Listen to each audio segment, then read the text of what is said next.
വിനോദയാത്രയിലായിരുന്നു. പെരുന്നാൾ ദിനങ്ങളിലൂടെയുള്ള ഒരു വിനോദയാത്രയിൽ ഓർമ്മകൾക്കല്ലേലും വല്ലാത്തൊരു സുഖമാണ്. അവ എപ്പോഴാണോ പുനർജനിക്കുന്നത് അപ്പോൾ വീണ്ടും അതൊരു അനുഭവമായി നമുക്ക് ക്രിയേറ്റ് ചെയ്യപ്പെടും. അന്ന് ഞങ്ങൾ കാത്തിരിക്കുന്നൊരു ഹീറോ ഉണ്ട്. പെരുന്നാൾ തലേന്ന് ഞങ്ങളുടെയൊക്കെ സൂപ്പർ സ്റ്റാർ അത് ഞങ്ങളുടെ വാപ്പിച്ചിയാണ്.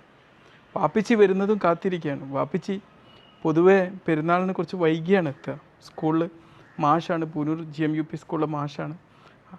അവിടുത്തെ എല്ലാ കാര്യങ്ങളൊക്കെ കഴിഞ്ഞതിന് ശേഷം വാപ്പിച്ചിൻ്റെ ഏറ്റവും അടുത്തൊരു സുഹൃത്തിൻ്റെ ഒരു കട ഉണ്ട് അവിടെ, റയാനത്തെ സ്റ്റോർ എന്ന് പറയും. പെരുന്നാൾ സമയത്ത് അവിടെ നല്ല തിരക്കായിരിക്കും, ടെക്സ്റ്റൈൽസ് അല്ലേ.